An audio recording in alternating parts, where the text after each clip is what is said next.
delegates from the different parts of the country. Myself, Dr. Hood. My topic is the effect of inorganic and biofertilizer on growth and yield of the garlic. And it is a very preliminary investigation just carried out by our MSc students during his dissertation work. The main target is that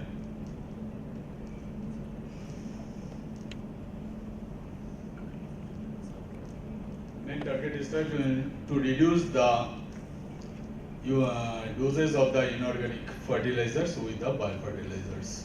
All of you know the important garlic is the important crop. The garlic is an important bulbous spices next to onion, and India ranks the second after the China in both area productions. It is highly accepted for the flavor enhancing capacity. The significance of these spices is increasing owing to its wide range of the medicinal properties like controlling of the blood pressure, blood sugar, breathing problems, cancer, epilepsy, etc. It is a rich source of the vitamins, proteins, and the minerals. It has good export potential as fresh bulk as well as in the form of the dehydrated products.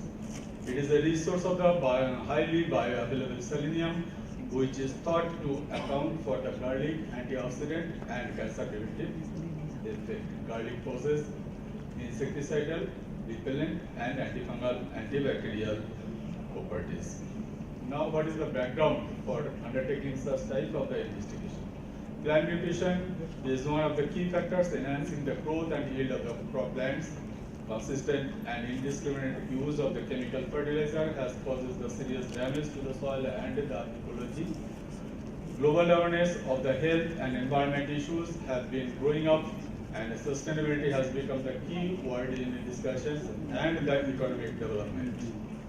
This situation emphasized the need for developing the alternative production system that are eco-friendlier, is more judicious in managing the soil health.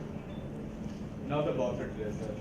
Biofertilizers are the preparations containing the life and skeletal cells of the efficient strain of the microorganisms. It may be biologically nitrogen fixer, phosphate solubilizers, and potassium mobilizer. It have ability to mobilize the nutritionally important element from the non-usable to usable form through biological process. Thus, biofertilizer offers an economically attractive and ecologically sustainable means of reducing external inputs and improving the soil health. Moreover, biofertilizers are cost effective and a renewable source of the plant nutrients. Objectives of the study is to assess the efficiency of the biofertilizer with graded levels of the inorganic fertilizers on growth and yield of the garlic.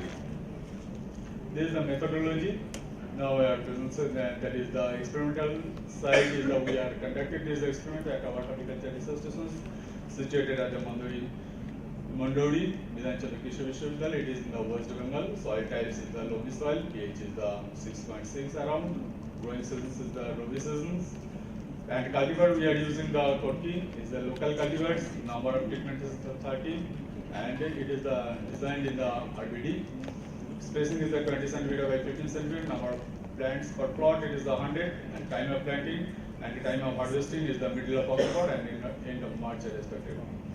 Doses of the FOM is the 20 tons per hectare, and doses of the fertilizers, that is the NPK, it is the 150 to 125 and 150 NPK.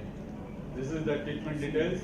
We are using the cycle treatments. Out of this, from 1 to 4, we are using the NPK 100%. In addition to that, we want to use the combinations of the different fertilizers, different biofertilizers. That is 3 types of the biofertilizers we are using. One is the phosphatic, another is the potash, and another is the nitrogen. And the first one is the azotobacter plus VAM plus potassium mobilizer, and second treatment is the azotobacter plus PHP plus VAM. Third is the azospirillum VAM plus potassium mobilizer, and fourth one is the azospirillum plus PHP plus potassium. In the 5th to 8th treatment, we are using the same combinations of the biofertilizers, but only the reduction in the inorganic doses. That is, it is the 75% inorganic, and from the 9th to 12th treatment, it is the 50% of the inorganic we are using, and the same treatment, same combinations of the biofertilizers we are using. And last one is the NPK 100%. This is the strength of the microorganisms used. We are collecting the biofertilizer from our nodule research laboratory situated at the same institute. That is the nitrogen fixation. It is the Azospirillum leucophora, Azotobacter corcocum, and FAM is the Glomus fasciculatum. PHB, phosphate soluble bacteria, is the Bacillus polymixa, and potassium solubilizer, it is the Prachuria aurantia. Then the time of applications of the inputs. Generally, biofertilizers we are using the dose that is the recognized by the our research laboratory. It is the 6 gram per plot, that is 2 gram per square meter area, with the 250 grams of the well-lated carbon manure. And inorganic, we are using the 3 weeks after applications of the biofertilizers, and the second dose we are using the 65 days after planting. And irrigations, first irrigations we are giving just immediately after planting, and then subsequently 15 days interval, as depending upon the situations of the soil conditions. This is the general pictures of the field, and there is a different. We are collected the 10 numbers of the plants randomly from the each plots, and different growth and yield parameters we are recorded. But when we calculated the projected yield, then we considered the 75% area of. This is the different growth parameters. So this is the plant height and the number of leaves. This is we are taking these observations at the 65 days, 60, 90, and 120 days after planting. The maximum height at 120 DAP, it is the NPK 100%, Azotobacter plus PHB plus potassium mobilizer combinations. But in the number of the leaves at 120 DAP, it is the NPK plus Azospirillum PHB plus potassium mobilizer. This is the graphical representations of the various and number of the roots, bulboid and polar diameter is maximum value. We have observed in the NPK plus Azospirillum plus PHB plus potassium mobilizer, but equatorial diameter it is maximum is the NPK 100% plus Azotobacter plus FAM plus potassium mobilizer. Then it is the neck thickness, number of cloves per bulb, weight of cloves per bulb, plot yield, and the projected yield. That is the weight of cloves, the plot yield, and projected yield. It is maximum is the NPK, Azospirillum PHB plus potassium mobilizer combination. This is the economics or the cost benefit ratio of the different treatments. Here the gross return, net returns, and VC ratio is the maximum with the NPK plus Azospirillum plus PHB plus potassium mobilizer, and the different cost of the inputs and selling price also presented. This is the saline findings. Saline findings with the NPK 100% plus Azotobacter plus FAM plus potassium mobilizer, they give the maximum polar diameter and neck thickness.